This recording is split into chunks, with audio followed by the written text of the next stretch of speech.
Okay guys, सो आप हम start कर रहे हैं। जैसे मैंने पहले एक्सप्लेन किया हुआ है, हम कांस्टेंट्स की बात कर रहे थे। तो स्ट्रिंग कांस्टेंट्स क्या होते हैं? स्ट्रिंग कांस्टेंट्स जो होते हैं वो डबल कोट्स के अंदर ही लिखे जाते हैं। अगर मैं डबल कोट्स के अंदर ए लिख रहा हूँ और डबल कोट्स के अंदर ए ऐसे सिंगल कोट्स के अंदर लिख रहा हूँ, सो ये टोटली ये दोनों ही डिफरेंट होंगे, इक्वल नहीं होंगे। क्यों? क्योंकि अगर हम डबल कोट्स के अंदर कुछ भी लिखते हैं तो वो एंड होता है इस एक पर्टिकुलर सिंबल के साथ। ये ज़ीरो है, ठीक है, ये ज़ीरो है और ये बैक स्लैश है।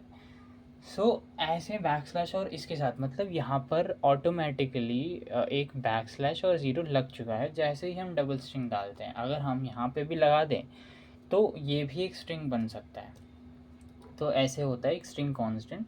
तो यही डिफरेंस होता है एक स्ट्रिंग और कैरेक्टर में सी लैंग्वेज में, कि कैरेक्टर जो है इससे एंड नहीं होता है और स्ट्रिंग जो है वो इससे एंड होता है, और ऑब्वियसली डबल कोट्स और सिंगल कोट्स। तो ये डिफरेंस है दोनों में। और उसके बाद हम बात करेंगे इनिशलाइजेशन ऑफ वेरिएबल्स के बारे में। हाँ, तो किसी भी और लैंग्वेज में, जैसे मेनली अगर हम ऑब्जेक्ट ओरिएंटेड लैंग्वेज की इसकी बात करें, जैसे कि पाइथन, तो पाइथन में क्या होता है? पाइथन में आप वेरिएबल नेम देते हो और वैल्यू दे देते हो। जैसे 15 दे दिया तो ये ऑटोमेटिकली इंटीजर बन गया, हमने यहाँ बताया नहीं। लेकिन सी में क्या होता है? सी में हम बताते हैं, सी में हम बताते हैं कि क्या डाटा टाइप होने वाला है इस पर्टिकुलर वेरिएबल में, और फिर वही उसे देते हैं। लेकिन अगर मैं ऐसे ही कर रख छोड़ दूँ बस, तो क्या होगा? तो वो गार्बेज वैल्यू के साथ इनिशलाइज हो जाएगा। और इसमें ऐसा नहीं हो सकता। क्यों? क्योंकि इसमें हमने बताया ही नहीं कि इस वेरिएबल में क्या आएगा। अगर मैं यहाँ पे कुछ नहीं देता तो ये वेरिएबल में कोई एड्रेस स्टोर नहीं हो रहा। लेकिन यहाँ पे इस वेरिएबल में ऑलरेडी एक कंटेनर है इस वेरिएबल नेम के पास, बस उस कंटेनर में कोई वैल्यू नहीं है। यहाँ पर अगर मैं सिर्फ वेरिएबल नेम को ही लिख दूँ और छोड़ दूँ तो यहाँ पे कोई कंटेनर जनरेट नहीं होता, कुछ भी जनरेट नहीं होता, सब कुछ इस पर डिपेंड करता है। लेकिन यहाँ पे इनिशियलाइज कर सकते हैं हम लोग without giving any kind of value. पर वहाँ पे करना मुश्किल है, वहाँ पे नन करके हमें करना होता है। तो ऐसे होता है। तो यहाँ पे अभी क्या है? तो गार्बेज वैल्यू के साथ इनिशियलाइज, जैसे यहाँ पे हमने कुछ नहीं दिया है तो वो गार्बेज वैल्यू के साथ इनिशियलाइज हो जाता है। फिर हम बात कर रहे हैं एक्सप्रेशंस के बारे में। ये सारे बेसिक टर्मिनोलॉजीज़ हैं।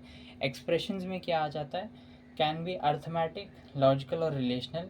मतलब जैसे यहाँ पर है, एक मैंने एक एक्स प्लस वाई कर दिया है, दो वेरिएबल है, दोनों के कुछ कुछ वैल्यूज़ होंगी, मान लीजिए 5 और 4। सो सिर्फ उनको ऐड भर कर देने से वो एक एक्सप्रेशन कहलाता है। ठीक है, यहाँ पे चेक करने, यहाँ पे असाइनमेंट एक्सप्रेशन हो गया, यहाँ पे ये लॉजिकल एक्सप्रेशन हो गया है, नहीं, ओके। फिर यहाँ पे एक फंक्शन है, तो ये सारे ही एक्सप्रेशंस के अंदर आते हैं।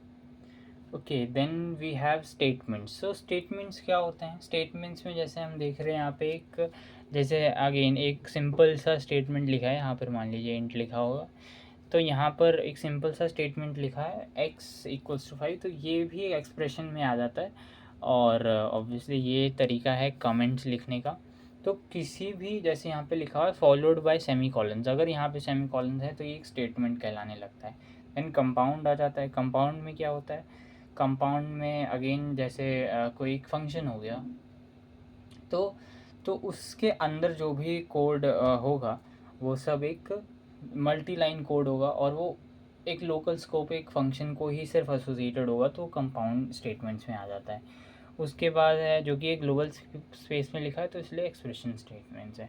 फिर है रीडिंग इनपुट। तो ये बहुत इंपॉर्टेंट है कि अगर आपको यूज़र से इनपुट लेना है तो उसके लिए आपको एक फ़ंक्शन यूज़ करना पड़ता है, स्कैनफ फंक्शन, प्री डिफाइंड है।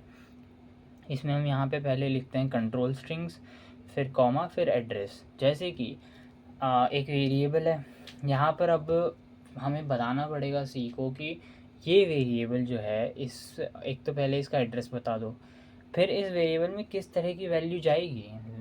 तो हमें वो स्पेसिफाई करना पड़ेगा, और उसको स्पेसिफाई करने के लिए हम लोग कंट्रोल स्ट्रिंग्स का यूज़ करते हैं। कंट्रोल स्ट्रिंग्स का क्या मतलब है? कंट्रोल स्ट्रिंग्स आ जाते हैं यहाँ से, जिनको कन्वर्जन स्पेसिफिकेशंस कहते हैं। जैसे कि अगर डी है तो डी है तो मतलब उसके पास इंट वैल्यू जाएगी, एफ है तो फ्लोट जाएगी, सी है तो कैरेक्टर जाएगा। तो ये हम स्पेसिफाई कर रहे हैं उसे। तो इस चक्कर से हम वैल्यूज़ ऐसे ऐसे दे सकते हैं। इससे इनपुट मतलब इससे फिर सीधा हम यहाँ पे डालेंगे तो इस एड्रेस पे वो वैल्यू स्टोर हो जाएंगी। Okay, so this is it. ये हम स्कैनएफ ऐसे ले सकते हैं। ओके।